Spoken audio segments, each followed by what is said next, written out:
बिस्मिल्लाहिर्रहमानिर्रहीम।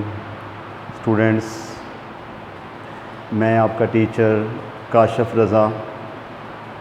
आज के इस लेक्चर में हम लिक्विफेक्शन ऑफ गैसेस के बारे में पढ़ेंगे और लिंड्स मेथड ऑफ लिक्विफेक्शन के बारे में पढ़ेंगे।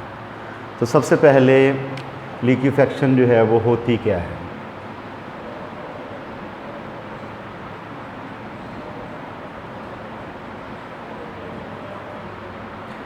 The conversion of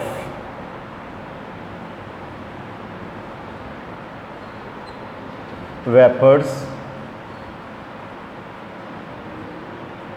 into liquids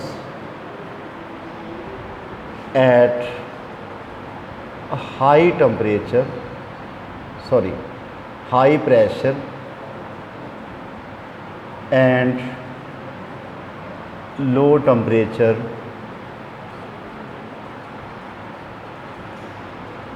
is called liquefaction।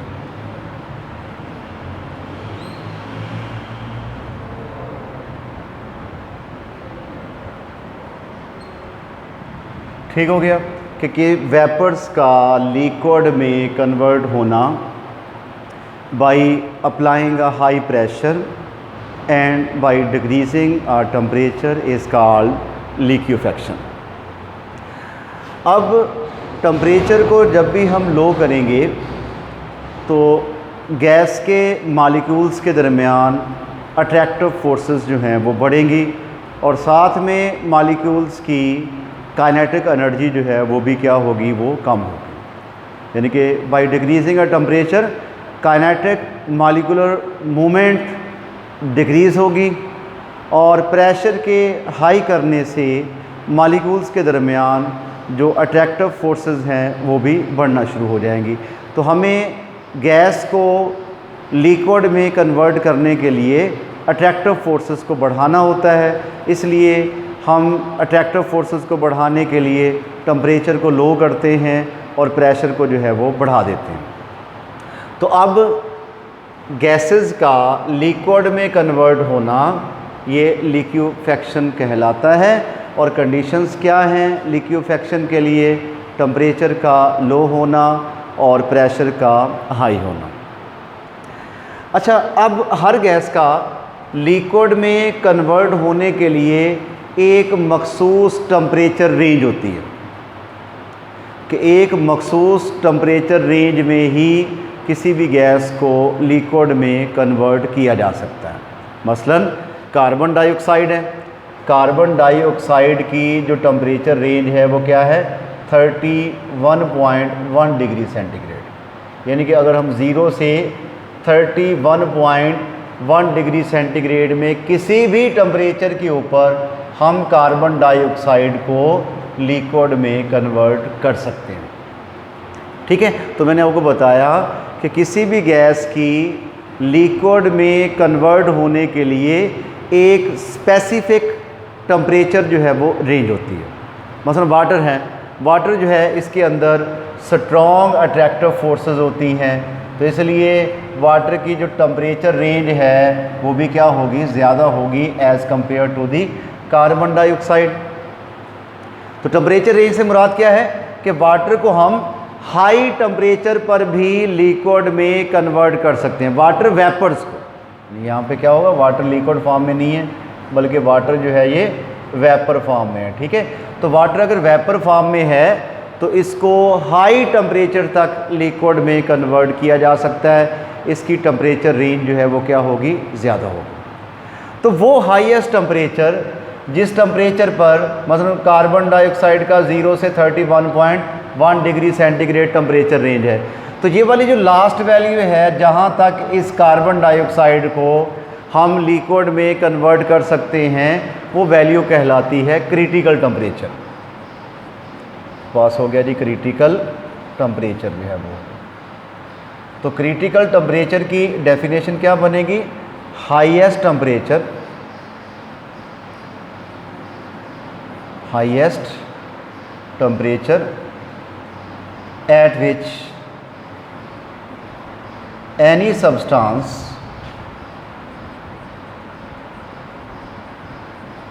Can exist in liquid phase, कि वो हाईएस्ट टेम्परेचर जिस पे कोई भी सब्सटेंस जो है वो लिक्विड फेज में एग्जिस्ट कर सकता है वो कहलाता है क्रिटिकल टेम्परेचर, और इसको TC से रिप्रेजेंट करते हैं। और उस टेम्परेचर पर जो कोरिस्पेंडिंग प्रेशर होता है, that pressure is said to be a critical pressure. Critical pressure, the corresponding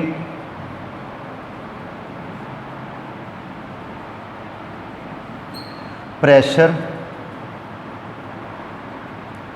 at critical temperature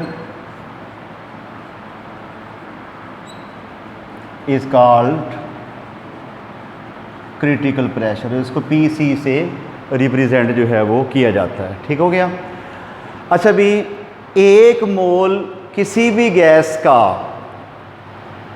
जितना वॉल्यूम ऑक्यूपाई करता है eight critical temperature and critical pressure, यानी कार्बन डाइऑक्साइड का अगर हम लें 1 मोल, इसका क्रिटिकल टेम्परेचर है 31.1 डिग्री सेंटीग्रेड, तो इसके क्रिटिकल टेम्परेचर और क्रिटिकल प्रेशर पर जितना 1 मोल वॉल्यूम ऑक्यूपाई करेगा उसको हम कहेंगे क्रिटिकल वॉल्यूम जो है वो कहेंगे। ठीक है, तो क्रिटिकल वॉल्यूम की डेफिनेशन देख लें क्या होगी।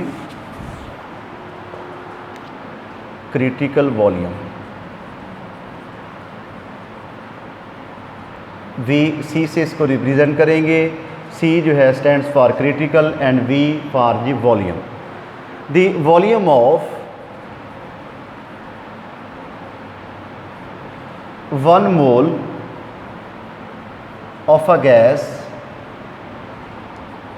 at its critical temperature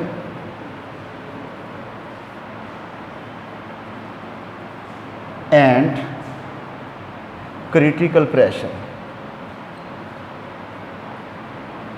कि किसी भी गैस के क्रिटिकल टेम्परेचर और क्रिटिकल प्रेशर पर 1 मोल वॉल्यूम जितना 1 मोल गैस जितना वॉल्यूम ऑक्यूपाई करता है वो उस गैस का क्रिटिकल वॉल्यूम जो है वो कहलाता है। ठीक हो गया।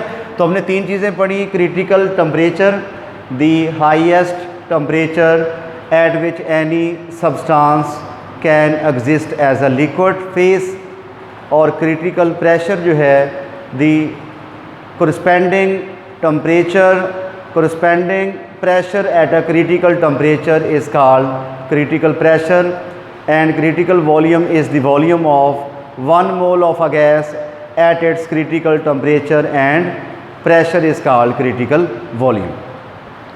फिर हमने कहा कि हर गैस की जो टेम्परेचर रेंज है, यानी कि लिक्विड में कन्वर्ट होने की जो टेम्परेचर रेंज है वो हर गैस की क्या होती है, वो डिफरेंट होती है। इस डिफरेंट होने की वजह उन गैसेस में मौजूद अट्रैक्टिव फोर्सेस हैं। जिन गैसेस में अट्रैक्टिव फोर्सेस जो हैं वो ज़्यादा होती हैं, उन गैसेस को की टेम्परेचर रेंज जो है वो भी ज़्यादा होती है और उनको आसानी से लिक्विड में कन्वर्ट किया जा सकता है। और जिन गैसेस में अट्रैक्टिव फोर्सेस जो हैं वो वीक होती हैं, उनको लिक्विड में कन्वर्ट करना मुश्किल होता है, क्योंकि उनका क्रिटिकल टेम्परेचर लो होता है, माइनस में होता है। मसलन देखें, अगर एक क्वेश्चन किया जाए कि hydrogen and helium can not be easily liquefied, why? ठीक है, कि हाइड्रोजन और हीलियम को हम आसानी से लिक्विड में कन्वर्ट नहीं कर सकते। उसकी वजह क्या है?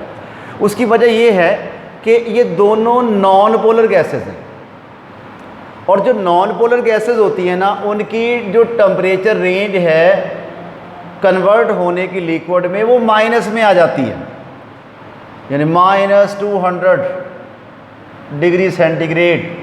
तो नेगेटिव में लो टेम्परेचर अटेन करना ज़रा मुश्किल होता है, इसलिए अंडर नॉर्मल कंडीशंस हम हाइड्रोजन को और हीलियम को लिक्विड में कन्वर्ट नहीं कर सकते, because these gases have very low critical temperature, कि इनका जो क्रिटिकल टेम्परेचर है वो क्या होता है, वो बहुत लो होता है, यानी कि माइनस में जाके जो है वो होता है।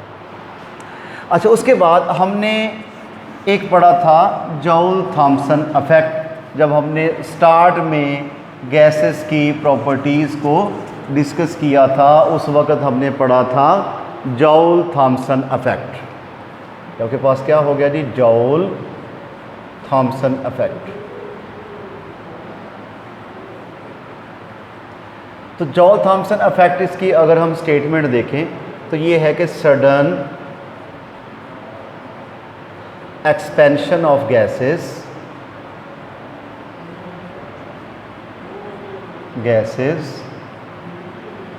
कॉज कूलिंग इफेक्ट, कि अगर गैसेस को कंप्रेस करके एक्सपैंड किया जाए तो उनमें ठंडक पैदा होती है। ये स्टेटमेंट किसकी है, ये जॉल थॉम्सन इफेक्ट की है। तो जॉल थॉम्सन इफेक्ट क्या हो गया कि sudden expansion of the gases causes cooling effect, कि अगर गैसेस को कंप्रेस करके एक्सपैंड किया जाए तो ठंडक पैदा होती है। उसकी वजह सुन लें, वजह क्या है कि हमारे पास एक कंटेनर है, उस कंटेनर में हमने गैस के मॉलिक्यूल्स डाले हुए हैं, ठीक है, ये गैस के मॉलिक्यूल्स हैं। जब हम उन गैस को कंप्रेस करते हैं तो गैस के मॉलिक्यूल्स एक दूसरे के करीब करीब आ जाते हैं। कंप्रेस किया, मॉलिक्यूल्स जो हैं वो एक दूसरे के करीब करीब आएंगे, उन मॉलिक्यूल्स के दरमियान जो अट्रैक्टिव फोर्सेस हैं वो बढ़ जाएंगी। जब उसको हम एक्सपैंड करेंगे तो उन्हीं अट्रैक्टिव फोर्सेस को ब्रेक होने के लिए एनर्जी चाहिए होगी और वो गैस सिस्टम के अंदर से हासिल कर लेगी। एज अ रिज़ल्ट गैस का टेम्परेचर जो है वो कम हो जाएगा और ठंडक पैदा हो जाएगी, ठीक है। तो ये क्या था, ये जॉल थॉम्सन इफेक्ट था। आज के हमारे लेक्चर में इतना ही। नेक्स्ट वीडियो में अगले टॉपिक के साथ दोबारा हाज़िर होंगे। उस वक्त तक के लिए अल्लाह हाफ़िज़।